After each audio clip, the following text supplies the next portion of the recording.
తెలంగాణలో ప్రసిద్ధ పుణ్యక్షేత్రమైన యాదగిరిగుట్ట శ్రీ లక్ష్మీనరసింహస్వామి వారి బ్రహ్మోత్సవాలు స్వస్తిహ వాచనంతో ప్రారంభమై రెండవ రోజు ఆదివారం దేవతాహ్వానము, ధ్వజారోహణము నిర్వహించారు.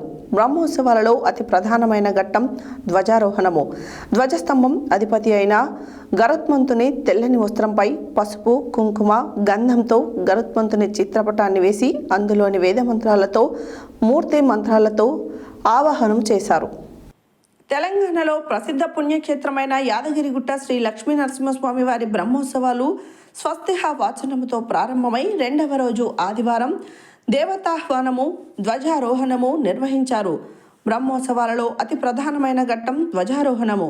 ధ్వజస్తంభం అధిపతి అయిన గరుత్మంతుని తెల్లటి వస్త్రంపై పసుపు, కుంకుమ, గంధముతో గరుత్మంతుని చిత్రపటాన్ని వేసి అందులోకి వేద మంత్రాలతో, మూర్తి మంత్రాలతో ఆవాహనం చేశారు. ఆలయ అర్చకులు గరుత్మంతుని ఆవాహనం చేసిన చిత్రపటానికి ధ్వజస్తంభానికి కట్టి పసుపు, కుంకుమలతో చేసిన అన్నం ముద్దను ఆరగింపుగా ఎగురవేసి నైవేద్యంగా సమర్పించి ముక్కోటి దేవతకు స్వామివారి కళ్యాణ ఆహ్వానము గరుత్మంతుని ద్వారా అందచేస్తారు. ఉపనిషత్తులలో శ్లోకాలతో, వేద పారాయణములతో అర్చకులు దేవతలను ఆహ్వానించారు. గరుత్మంతునికి నైవేద్యంగా సమర్పించిన అన్నం ముద్దను భక్తులకు పంచిపెట్టారు. ఈ అన్నం ముద్దను సంతానం లేనివారు తింటే సంతాన భాగ్యం కలుగుతుందని భక్తులు విశ్వసిస్తారు. అన్నం ముద్దల కొరకు భక్తులు వివిధ ప్రాంతాల నుండి విశేషంగా తరలివచ్చారు.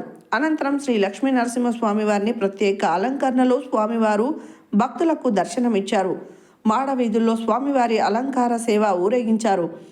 బ్రహ్మోత్సవాల రెండవ రోజు ధ్వజారోహణం పేరుతో గరుత్మంతునికి ప్రత్యేక పూజలు చేయడంతో పాటు ముక్కోటి దేవతలను వేద మంత్రాలతో ప్రత్యేక పూజలతో ఆహ్వానించినట్లు ఆలయ అర్చకులు తెలిపారు.